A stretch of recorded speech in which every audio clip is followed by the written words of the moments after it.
Hello everyone, and welcome back to another episode of Q&Play, my monthly Q&A series where I answer your questions in a rambly, unscripted format.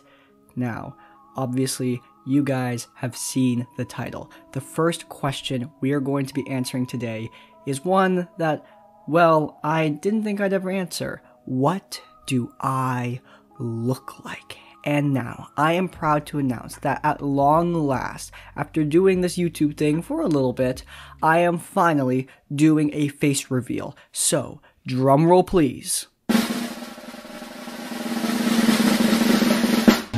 Hi, my name is Crispy.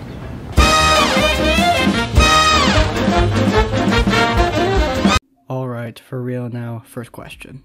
First question comes from Human Soul. Love your videos. Do you ever think of making videos about other RPG systems? So, here's the thing. I've only ever played one other RPG system in the past, and that was Call of Cthulhu, which I played once. I definitely don't know enough about it to make videos on it. Now, I do think that some of my tips do apply to other game systems, like in terms of the advice I give. For example, the world building video can be applied to Pathfinder, Warhammer, Dungeons & Dragons, Call of Cthulhu even if the tones of the campaigns are different, those world building tips can still help you. However, my main problem with making videos about other RPG systems is that I am barely qualified to make videos about Dungeons & Dragons. I don't know much about the game. From like a gameplay standpoint and from a DMing standpoint and running the game, I am not super experienced, and I'm certainly not experienced in other modules outside of Dungeons & Dragons. Now, I don't think you need to have like 30 years of experience in order to give advice on something. That's just ridiculous. That means no one would be giving advice at all. But I do think you need to be experienced with something at least to a degree in order to teach someone about it. And I'm just not really experienced in most modules of other RPG systems. It's just D&D for me. That's really all I've dedicated myself to, and maybe in the future that might happen, but for now I just make videos on D&D. Now, my RPG horror stories, that's a different story. I read stories from just RPGs in general, and I have read stories from game systems that aren't Dungeons & Dragons in the past, so yes, those will be pretty much universal. But anyway, next question. Question from Inverse Nexarus? Nexarus? I think that's right. Me and my friend recently joined a pay-to-play campaign, Goblin Druid of the Moon and Goblin Wild Magic Barbarian. The idea was we would work together in various situations using our class abilities in tandem. One of the tactics we discussed was mounted combat. The combat we joined is heavily homebrewed. Desert survival and tomb raiding is the overall theme. We need to drink more water in order to not dehydrate and gain a level of exhaustion. Good berries has been altered to only produce 4 berries. Create food and water has been reduced to produce less. Dispel magic is straight up banned. These are changes that I can understand in a survival setting. However, at our session 0, it was explained to us that mounted combat would not exist. As stated above, me and my friend were specifically considering wild shape mounting shenanigans, but we also have a paladin in the group, and that would essentially make, well, the Find Steed spell banned as well. So I guess my question would be, at what point does restricting mechanics for the sake of a setting theme become overly controlling? Where is the fine line, and does paying the DM to have a good time bring in an obligation for the DM to utilize more mechanics? Okay, so there's a lot to unpack here, and I feel like this is going to take some time. Now, this is my personal opinion. I have never liked mechanics for the sake of realism.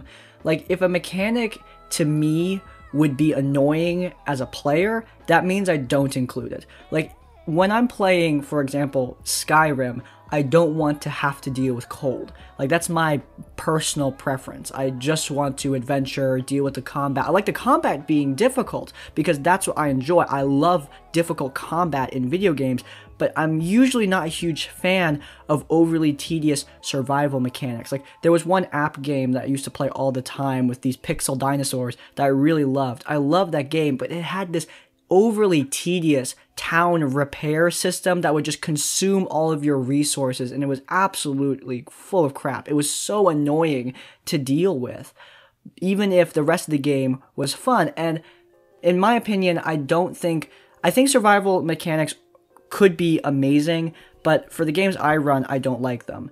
And I think that as a paid DM, the DM should absolutely keep in mind what players want. If you don't want those survival mechanics, and if you don't want the DM to ban mounted combat, then you need to tell them about that. And if they say no, well, then you should probably consider stop the transaction, because the DM is having you pay them to have fun. And I think paid DMing is fine, but there's a degree of responsibility when it comes to paid DMing. You have a responsibility to your players to make sure that they're having fun. Now, of course, I'm sure this DM has a reason for banning mounted combat. Maybe in the encounters he runs, mounted combat is ridiculously over or underpowered.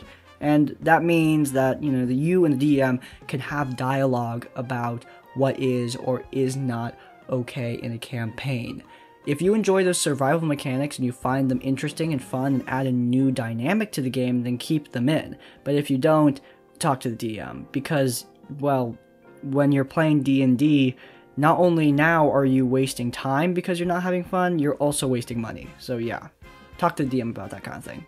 Question from Neonkosome, why? First off, I'd like to say I really enjoy your videos, both RPG horror stories and general tips. Thanks, friend. Anyway, my question is, do you have any personal favorite homebrew races, classes, or rules that you enjoy? Now, I do have a bunch of homebrew rules. Some of them are really silly. Like, for example, I have a different way of rolling for downed players. Basically, instead of just needing to get 3 successes and 3 failures, it's like a contest modifier. Basically, if you roll a fail, you get an X, and if you roll a success, that X is removed. You roll another fail, you get another X, you roll a success, that X is removed. If you get 3 X's, you die. Healing spells in my game do not automatically stabilize, though health potions do, though they do take an action to give to a player, and you need to be like right there next to them. So getting up from being downed is a little bit more difficult in my campaign, though my players usually find and have found ways around people getting knocked down. Very creative use of healing spells, separating out their potions really well. They have a system where if someone's downed, they have a bunch of people with potions who can get them back up, and a tank who will usually be up to hold back the bad guy so that that person can be revived. It's good stuff. I really enjoy that because I don't like the death whack-a-mole that often happens with D&D, where you get downed and can very quickly get back up. In terms of my favorite homebrew, other things, I don't really have any favorite homebrew classes or races. I do have a couple homebrew subclasses that I really like. There are some really neat conversions from Destiny. There was one guy who did the Arcstrider for a monk that I really liked, though I do think when I saw it, it was kind of underpowered. I might take my own stride at it and see if I can make the Arcstrider in D&D, because the Arcstrider in Destiny is a really cool sort of theatrical ability. That's this lightning staff with all these really cool, like almost boxing lightning moves. I really like that subclass in the game, and I think it would make a really cool monk subclass in Dungeons & Dragons. My favorite homebrew monster is something called the Hell Knight. It was posted to Unearthed Arcana, the subreddit, a while ago, and I don't think this is something that the OP of that creation specifically came up with. But one thing I really like about it, and that really inspired me, is that the Hell Knight doesn't just have attacks. It has different types of attacks that it can do, such as an impale attack or a cleave attack, different types of melee attacks that are beyond just, oh, the creature attacks you and you take X amount of damage. Like the impale basically grapples you and sticks you to the ground so you can't move, and it makes it easier for other creatures to come in and grab you. The cleave attack does area damage, essentially just like cleave in a lot of video games. I really like that because it makes combat for the monsters a lot more dynamic and interesting, because very often when my players are fighting, especially at higher levels, when you start getting up there, my players are fighting creatures that are just making multi-attack, and it gets really boring after a while, especially when you compare it to the, oh crap, stuff that a spell can pull off. So yeah, I use mechanics like that in my games now as well because of that Hell Knight. So I will link that in the description if I find it. It's been a while since I've looked at the stat block, but I can go grab that and put it in the description if I managed to scrounge it up. Question from OldManShinji. What is the best way to differentiate the Spotlight Hog from just being super excited? It's like her first game, don't want to nag for no reason. She did receive the looks from others though.